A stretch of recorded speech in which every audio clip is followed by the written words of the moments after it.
Abu Nawas juga bisa pidato, tapi dia tahu saja caranya menyelesaikan masalah. Jadi itu Abu Nawas. Jadi ya orangnya kacau tapi cerdas itu, makanya jadi guyonan.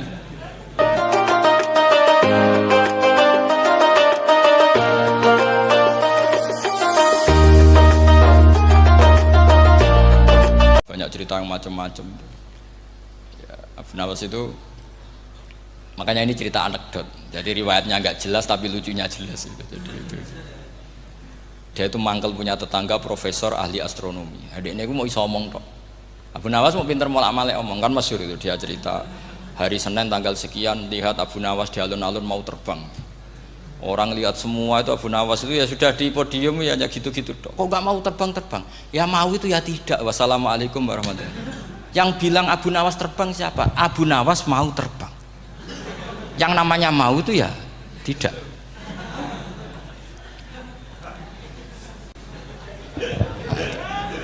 Pernah dia itu lomba sama Harun Ar-Rasyid, siapa paling banyak pengunjung rumahnya di alun-alun.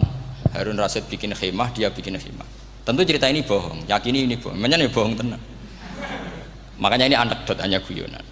Harun Rasyid karena dia raja itu ada apel, ada makanan macam-macam. Ya tentu pengunjungnya banyak. Batas akhir itu penilaian jam 12 malam. Abu Nawas tenang, satu pun nggak ada pengunjung, nggak ada makanan, nggak ada apa.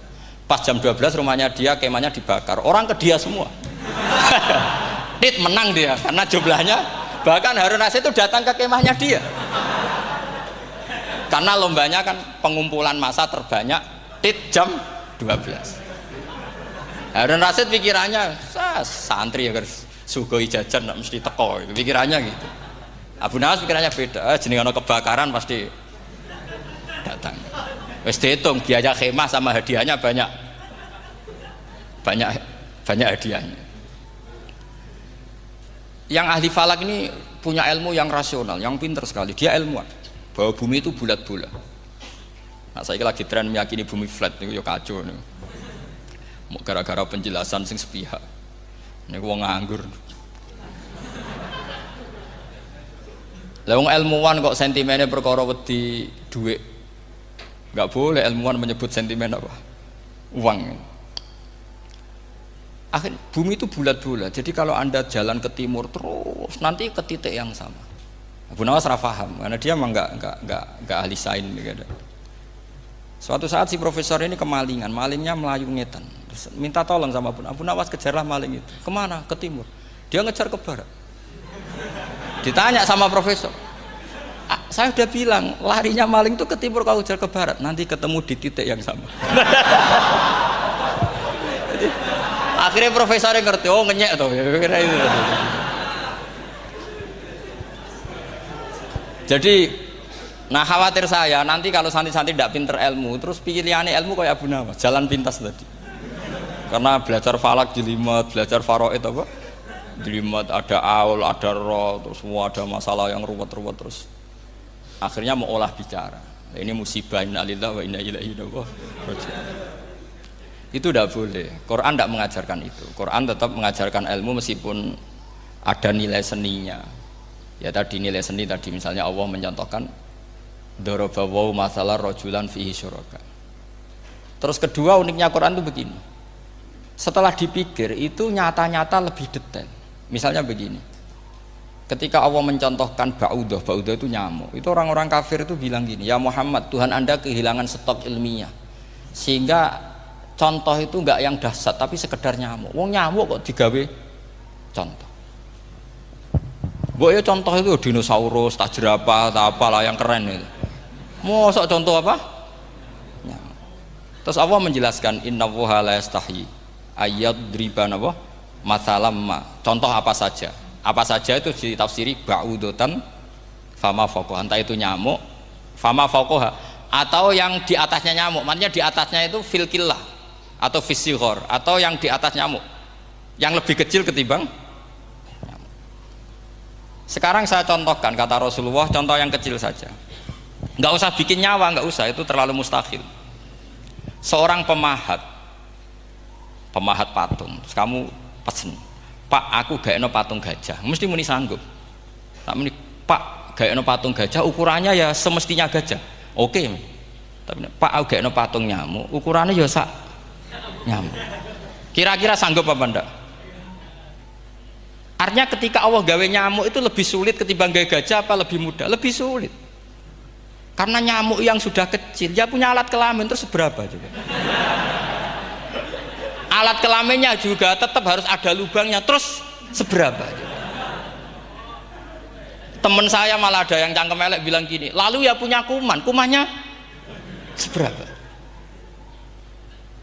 Nah ini pentingnya ngaji akal. Kamu jangan hanya bilang, wow dinosaurus, jerapah, seru nyamuk. Nah karena orang sudah ada itibar dengan nyamuk, didatangkanlah nyamuk banyak. Sebenarnya nyamuk banyak itu mergo mangkel, gak diperhatikan itu. Makanya terus. Lah ini saya tahadus binemat, istri saya itu sering protes. Istri saya kalau manggil saya Gus karena orang Jawa Timur. Itu sama-sama jagongan itu, saya itu tidak pati sering digigit, namun ya digigit tidak sesering sampean, itu jelas.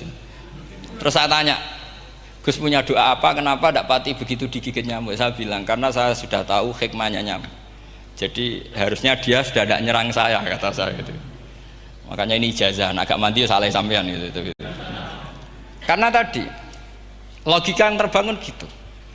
Kalau Allah bikin gajah, melubangi belalai gajah itu masih masuk akal. Bahkan saat kita bikin patung masih bisa. Tapi kata tadi nyamuk itu sudah kecil, harus punya usus, harus punya alat kelamin, harus punya telur. Telurnya juga detail lagi. Ini disebut inna woha la istahyi ayyadriba mathalam ba'udah. Sehingga ba'udah di mata ahli tafsir, di mata ulama ini contoh yang luar biasa. Tapi di mata orang-orang yang nggak seneng mikir, kok terima nyamuk itu. Makanya saya minta kangkang di sini bisa makan itu harus syukur. Makan itu luar biasa. Saya itu sering nyontohkan di Jogja ini. Saya punya teman sakit, kalau nggak ada obat dari Belanda itu mati. Kalau ini nggak dapat obat bagus dari Belanda atau dari Jerman itu meninggal. Berapa bulan lagi matinya? 3 bulan. Kalau nggak sampai dapat obat mati 3 bulan. Oh masih mandi obat yang di Jogja, apa itu makan atau minum? Kalau orang nggak minum nggak sampai 3 bulan sudah mati. Boy orang itu mikir seperti itu. Tapi kita ini kalau obat dari Jerman, dari Belanda itu hebat. Kalau enggak kita mati sebulan lagi, 3 bulan lagi. Allah bikin obat pada kita tiap hari, yaitu kita bisa makan, bisa minum. Itu kalau sekali nggak makan 5 hari bisa mati sama. Tapi kita karena ngakan tuh hal yang biasa, nak duit iso utang, terus dianggap biasa. Ini kalau ulama masalah besar. Punya otak seburuk itu masalah besar bagi ulama. Sehingga Allah tidak malu ketika ngendikan kulu wasrobu, tidak malu karena makan ini urgen, sangat penting. Dan Allah tidak malu meskipun Quran itu temanya kelas tinggi, biasa Allah mengatakan jong kueku kulu minta ibadi marusangnakum, kamu makanlah. Karena minum obat itu kebutuhan kita ketika sakit. Tapi kalau makan adalah kebutuhan kita sihatan wasukman, saat sakit maupun saat sehat. Nah, kalau Anda dengan kualitas ini, ketika Allah membicarakan makanan itu Anda akan respect sama Allah karena memang ini urgen betul.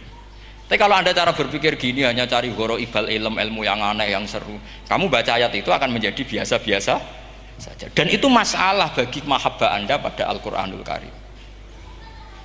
Ya saya kira demikian. Terus mangke saya pikir tidak etis kan ini Jumat nanti. Sing biasa itikaf nanti terganggu. Nanti saya ada problem. Ya kalau ada tanya jawab ya saya mohon tadi ya, karena ini zaman akhir saya memang butuh sekali. Kenapa saya mau datang? Satu, hormat Kiai Hanan. Dua, saya memang ingin banyak mufassir lagi, jangan hanya lewat baca terjemah kemudian merasa menjadi ahli apa Quran atau ahli tafsir. Itu musibah besar, itu masalah besar itu.